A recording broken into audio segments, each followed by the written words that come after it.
Some people will be removed from the event. Sorry, whoever just got removed.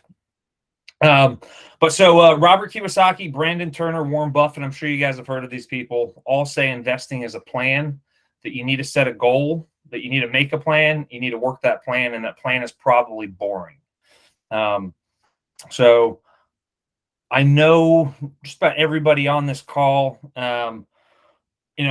some people stumble into investing and end up having to move and turning their primary residence into something that becomes a profitable endeavor. Others really want to get into this investing thing, but they don't have a real strategy when they start. That was me. And then some, no matter how they get there, eventually put a plan together and really turn that plan into generational wealth and financial independence. So those people do that because they set a goal. So just some rhetorical questions for you guys. Do you have an investing plan? Why or why not? How big is your plan? Now, this one's huge. And you have polar opposites of things that are going to make an investing plan successful, and you need both sides. So is your plan believable? You need to believe that you can do it, so you're motivated to take action and won't procrastinate because you don't think it can ever happen. But then also, does your plan scare you? Does it excite you, and does it motivate you to better yourself to achieve this thing that maybe when you started you didn't think you could get? So I know those are kind of opposites, but I fully believe you need both to make this thing go somewhere to really impact your family and your life and hopefully generations to come. And then if you have a plan, what's your exit number and when is your exit? So from personal experience, some reasons that you might delay building a plan is you don't know what to do. If you don't know what to do, I don't have all the answers, but I'll definitely join you and share my story with you. Some people, they think that maybe it's possible for some people, but they don't think it's realistic for everybody. So if that's where you are right now, really want to encourage just a 20-page PDF by Brandon Turner that really outlines how you can become a net worth millionaire in 7 years. And then another thing that I hear a lot is, what if things change? Don't know if anybody knows Mike Tyson's famous quote that everybody has a plan until they get punched in the face. Things are always going to change, but we can't be prepared for that change if we don't plan for it. So a couple references for y'all that really spoke to me in creating a plan is one, Robert Kiyosaki's book, Retire Young, Retire Rich. He talks about this idea between content and context. And to illustrate this idea, think about context as being this bowl and content being the water that goes in the bowl. And the amount of ideas that can fit inside that bowl are dependent upon the size of the bowl. So, if you don't believe something can happen, if you're like, there's no way I could make $200,000 passively every year. If you don't have the context to see that, then you need a plan and you need to expand that bowl, and eventually you'll see that the thing can happen. And that happens by actively planning. In a book from Robert Kiyosaki called Rich Dad's Guide to Investing, he tells Robert to develop 3 financial plans for himself. A secure plan, a comfortable plan, and then a rich plan. And he says you need to work all of these concurrently. So, I first got into this with the vague plan that I was going to invest in real estate and the portfolio was going to grow to take care of my wife in case I died while I was in the Marine Corps, or I was not going to have to work when I got out of the Marine Corps because I invested along the way. And slowly through doing things, my context expanded. And now I have some very specific goals that I know are achievable, and some out there stretch goals that I'm pretty sure are achievable, and I enjoy the journey and trying to make them happen. So I told you I'd share some stuff because I don't like it when people talk about like theory and then it doesn't help people see what may or may not be possible. And there's people on this call that are much more successful than I am. So please don't think like this is the way. This is just Skylar's journey through investing in business. But Avery and I's goals are to exit the rat race, so to have our passive income exceed our living expenses by the time my firstborn turns 5 years old. So that's January 5th, 2026. By 2032, we want to buy a ranch for $5 million back west and have a ranch ministry that we live on part-time. And then concurrently working 3 different plans. One's a secure goal or secure plan, a comfortable plan, and then a generational wealth plan to create enough wealth for 3 generations. So those are all tied to a net worth number, but more importantly, a passive cash flow number. The experts, right? Who are the experts? So Benjamin Graham, the coach of Warren Buffett, said that you should be able to make a 20% return on your equity. So my passive income goals are 200,000 for secure, 2 million for comfortable, and 20 million for generational wealth. I can see a very doable way to get to the secure and comfortable one, and that generational wealth goal is out there, and it's fun to chase and figure out. And Robert Kiyosaki says the more people you can help, the quicker you can get to where you want to go. And it's not what you get, but it's who you become in the process. So that's goal setting. Does anybody have any questions? Does anybody want to share goals that they have? And I'm not looking to put anybody on the spot. So if you don't, but you want to talk about like, hey, how can I put a real estate investing plan together to get to X? Shoot me a text and let's set up a time to just talk shop. And, I'm comfortable putting myself out there and being uncomfortable. So y'all can tear my stuff apart all the time if you want. I'll give 5 seconds for someone to raise their hand on the Google Meets thing if they want to chime in. 5. All right, hit it. What you got, Nick? I totally agree with what you're saying. I was never a big goal guy.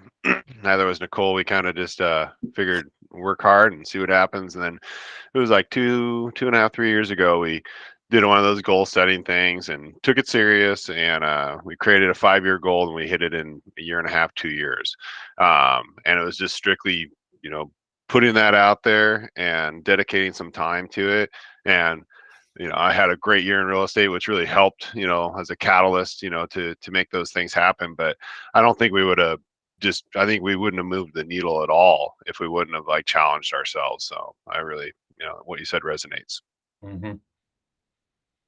Cool. Thanks for sharing. All right. Market trends.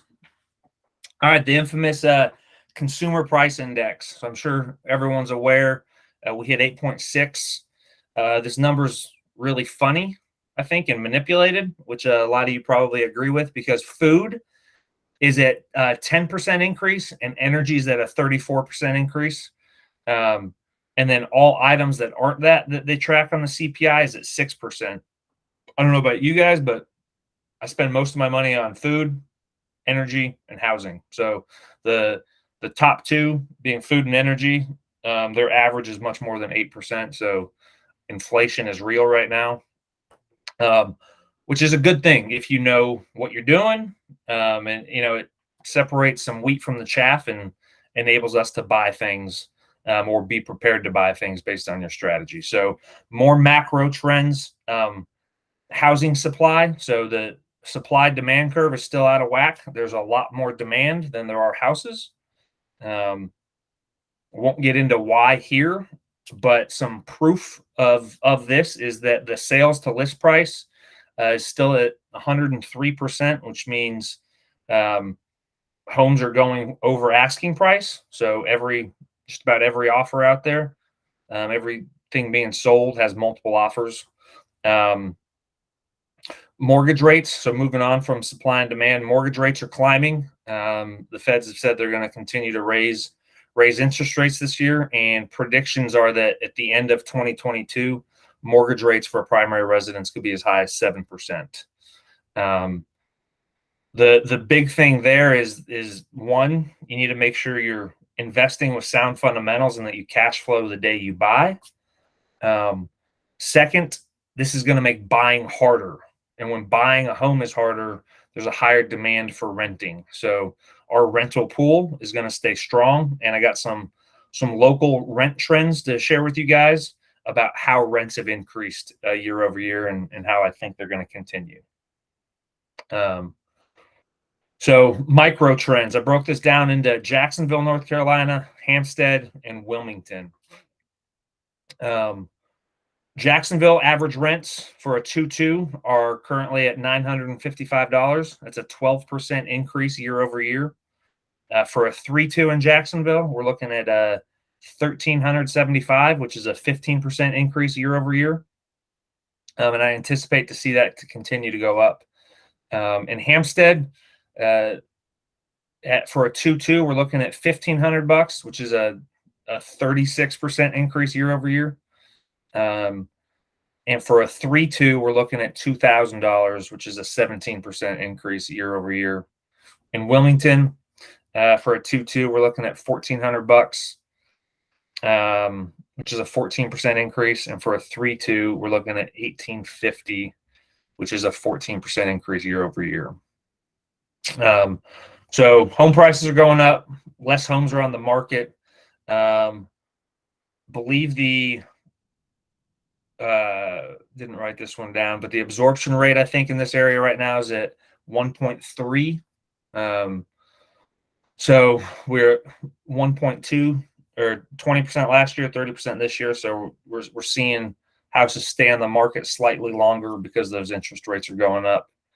An interesting metric is called price to rent ratio, which is a ratio that depicts or predicts it, are more people going to buy or more people going to rent? And when that price to rent ratio is between 1 and 15, it's much less expensive to own than to rent. So more people are going to buy. If it's between 16 and 20, then it's more expensive to own a home than rent. So you're going to have a high rental demand. The other thing to think about is you buy stuff. When I think about investing in businesses, I want to make sure my cash flow stream will survive any economy. And to do that, what businesses survive any economy? Well, there's always people at Walmart. There's like 100% always people at Walmart. So if you're in a good Class B, Class C housing market, you're always going to have tenants. When wealthy can't afford, they're just going to move down. So I say that because the median household income right now is $54,000. If I divide that by 12 and multiply it by my rental requirement for a tenant, that supports a rental price of $1,500 for your average rent. So if you want to make sure you always have tenants, if you're staying in the, based on the area, so you got to look at like where you're going. But if you always are renting for around $1,500 this year, you're always going to have a tenant pool, no matter what happens in the economy. That's all I got for economic trends. Does anybody have anything they'd like to add from research they've done or questions about the numbers I threw out there? Hey, Skylar, I saw in the Wall Street Journal today, the mortgage rates just went back down to about 5.3, mainly based on recession risk. So kind of curious to see how if you guys know how much that's kind of played out in prior bear markets where, mortgage rates are going down, how long that lasts for. Yeah, that's interesting. I looked at rates this morning. I think you said 5.3? I'm going to share the article right now. Yeah. Yeah, I mean, I've only ever experienced up. So I know as interest rates declined, I mean, I was buying stuff. So I don't know what that means long term. The stuff I've been reading is anticipating it to all go up through like 2024.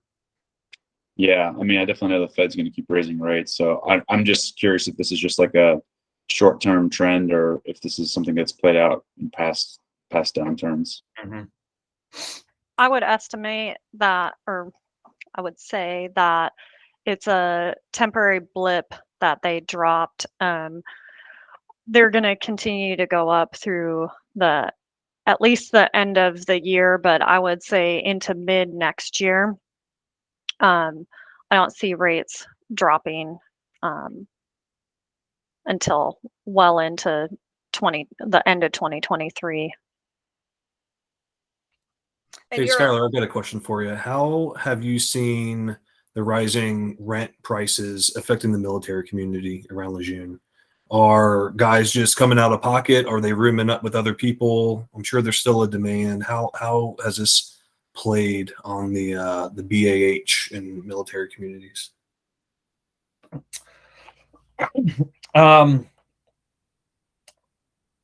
It hasn't affected the tenant pool for the stuff we have because most are applying with dual income. I know first quarter this year, I think it was first quarter this year, might have been last quarter, fourth quarter last year. There were certain areas that were getting a stipend to their BAH because of how the spiked living increases went up. I don't know if I'm not active anymore, so I don't know if they're still doing that. I don't know where they're doing that. But I know the government saw that and responded in certain areas. Yeah, and I will add that I don't think that it's BAH is keeping up with rent increases even with those stipends. So this year compared to last year, for Jacksonville properties surrounding the base, I have had to turn down some single Marines, enlisted Marines who were just basing it on their LES basically, and I've had to focus more on couples of the same rank, whereas last year they probably would have qualified on their own. And that's because rents went up in some cases hundreds of dollars in a year. Okay, thanks.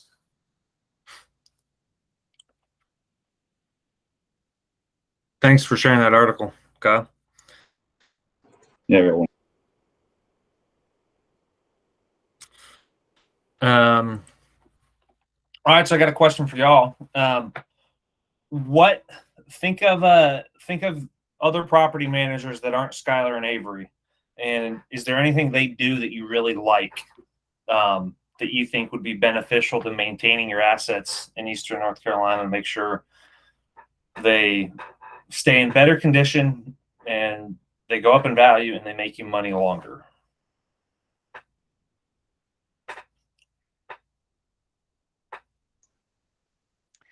We have properties in 6 states, so we have 6 different property managers.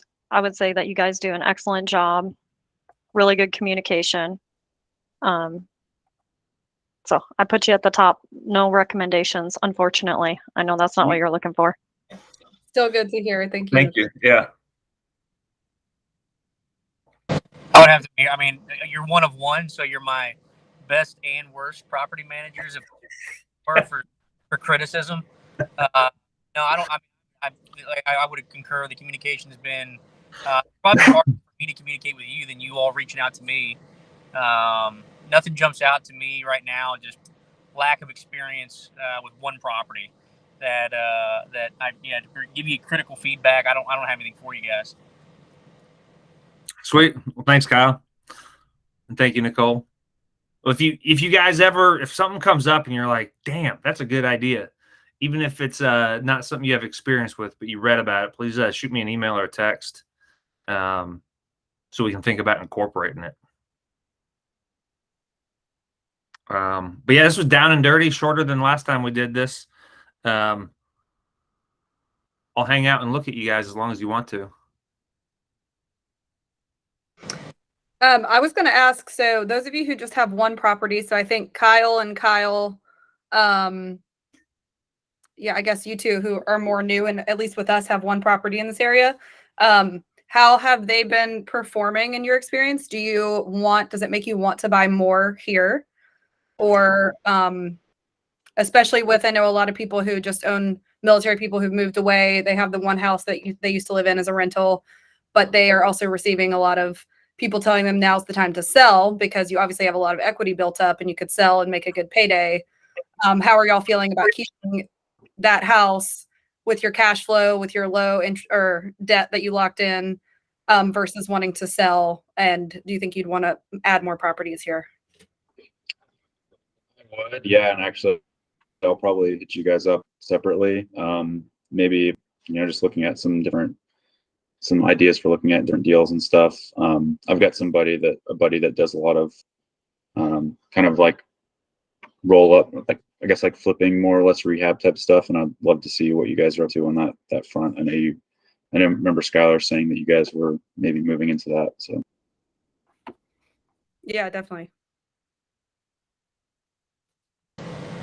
Yeah, I mean, this has been probably the best investment I've had, but it's also been, the time that getting in was good, and what's upcoming at least through the next year or probably longer with things starting to slow down in the housing market. At least what I anticipate with interest rates being increased for probably a while, inflation being an issue for a while.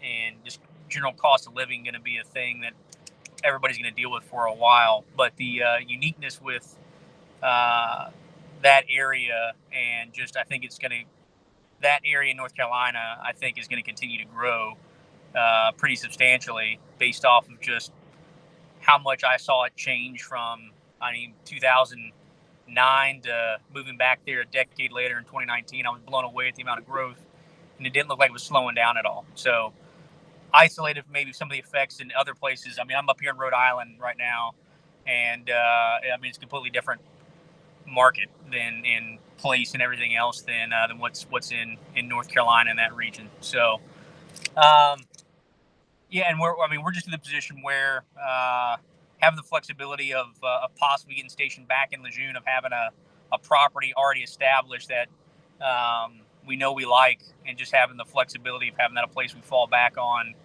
I'm waiting to. I'll talk to you offline, Skylar. I got some questions for you on things that I won't bore the group with. But Okay.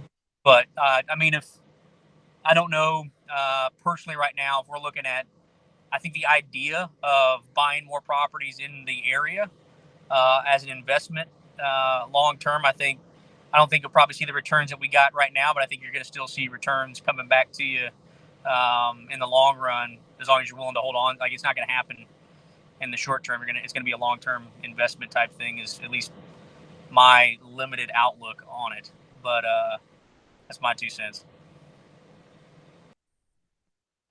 Yeah. Just a thought too. We just bought a townhouse in Holly Ridge a couple months ago at market value. I mean, it was not a discount. So it's a 3-bedroom townhouse in an area that's pretty popular. What's it called? What's the neighborhood called, Skylar? The neighborhood that folks in? Yeah. I think, yeah. So 3-2, about 5 or 6 years old, market value, and rents were normal as of last year or the year before, whenever the owner had placed the tenant. We just renewed the lease, and even though it was a difficult few conversations with the tenant, it had like a $350 or $400 increase. They stayed because they didn't even have cheaper options available. And whereas it was a negative cash flowing when we bought it, again at market value, now with that renewal a couple months later, even with expenses and paying ourselves a management fee, it's cash flowing positively. So I think, and I know other owners who have done the same in like the Holly Ridge, Hempstead, Sneads Ferry area. So it's definitely still possible, even for market value properties. You just have to be able to get the higher rents, which we're always pretty aggressive with the rent prices we get. So, but it is doable. Yeah, Holly Ridge is a great area to target. I got kind of a 2-part question type thing. I remember it must have been like 12 plus months ago, we got some information from the city of Wilmington.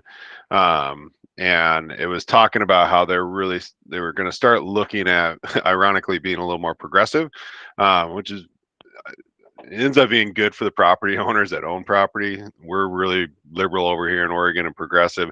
And so when they really lock down that UGB and don't want to expand, and they talk about focusing on infill, it generally starts to increase property values. Are you seeing that happening still? Is that kind of the direction Wilmington going? What's that town where Camp Lejeune is? Jacksonville. Does Jacksonville have that similar kind of concept? And then are you seeing better plays in one city versus the other in terms of buy and hold? Yeah, so I'll have to do some research about initiatives in downtown Wilmington. We are still seeing, as you drive by, things are being improved, but I couldn't speak about, city policy. You're going to have more appreciation in Wilmington than Jacksonville. We've seen the most appreciation right now actually in Hampstead, which is a suburb of Wilmington, which is why I think Holly Ridge is such a good play, because it's looking at my hand. So if you pull up a map, you got Wilmington down here, then you have Hampstead, then you have Holly Ridge, then you have Sneads Ferry, and then you have Jacksonville. So that middle area is people, get pushed out of Wilmington because it gets really big. I don't know what the suburbs are like where you are, Nick, but that's what Hampstead is right now. We're just seeing ridiculous, retarded appreciation right now, both in rents and in home values. We have 4 2s renting for $3,000 right now in Hampstead. 3 2s renting for like $2,800. In Jacksonville, we're not seeing as aggressive, but you're going to see a stable rent increase with lesser appreciation. I'd say historically, we saw some pretty intense appreciation in the past 2 years on stuff that we bought in 2017. But it's going to be more stable than, it's going to kind of go a lot flatter than Wilmington. So your best value add play, just in buying and holding and not really doing a whole lot, riding the market out, would be Holly Ridge and Sneads Ferry. And then next I would go Wilmington, and then next I'd go Jacksonville if you're looking for appreciation.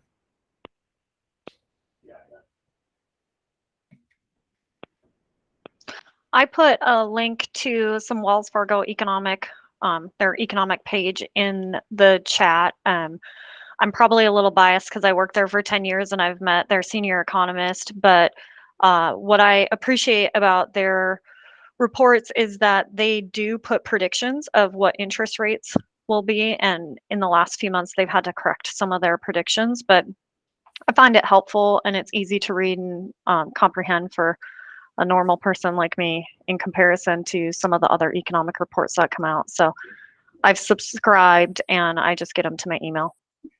Sweet. Thank you. Yeah, that's awesome. I would also say, to echo Avery, I am a commercial lender out here in Oregon, and a lot of what I'm seeing on the market for large multifamily, which is the space that I play in, is everything is marketed for future returns, not current returns. Interest rates are higher than cap rates out here. And so people have to put a lot of cash into projects, but they have a lot of cash. So they're continuing to buy based on projected increases in rents. And everything that I'm seeing in the market, at least out here, and I think it's pretty much nationwide, is that rents are going to continue to outpace, just due to, like Skylar said, supply and demand.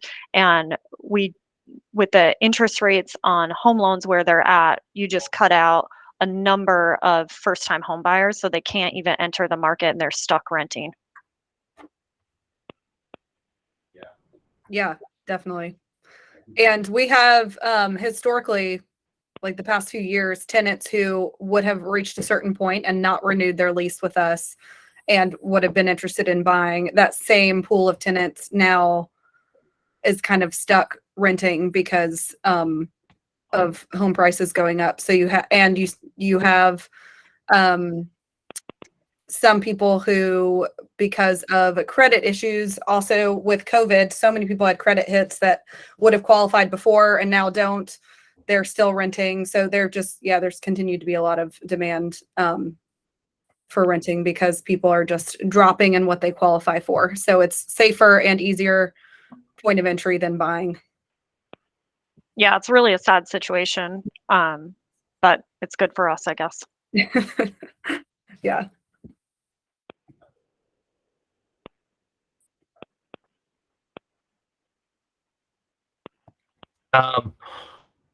Yeah, anybody have anything else? That was all really good. Thank you everybody for sharing. It's been this way for a while for me when I've been underwriting and trying to buy an apartment. I'm just shocked at how much people are willing to pay with how little cash flow they get if there's any debt on a property, like a traditional 20-25% down. Just it's speculation, when you buy based on a forecasted rent appreciation, and people are winning right now doing that. It's just it's a scary place to be if that's how you're building your financial empire. So yeah, have a lot of money and buy things for cash, I guess, is how they're winning. Is that right, Nicole? I see you smiling. Yeah, I mean, Nick and I probably made a mistake and bought a property on speculation because we had 1031 money that we were going to have to pay taxes on. I wouldn't do that again, but so far it's worked out. You just can't bet that it's going to work out every time. Yeah, there's a guy that spoke at a investor meetup that I went to a couple months ago. I guess it was 4 months ago now.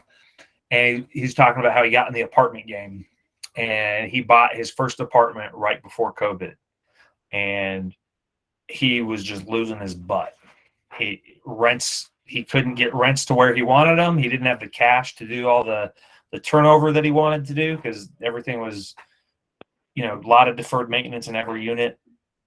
And then COVID happened. Luckily, this was in North Carolina, so it's super landlord-friendly state. And then the market just took off, and he got saved because the market saved him. And then he sold the thing, bought something that was a little bit better buy. And it's funny how he's telling the story because he was very honest about how he would have lost if the market didn't save him because he underwrote the thing, as a speculative deal without good cash flow fundamentals. So be careful. All right. Well, I appreciate y'all. Hit me up offline if you want to. I love talking investing, business, etc. Yeah. Thanks, everyone. Good to see you. Thank you. Thank Have you. a good week. Yeah, thanks.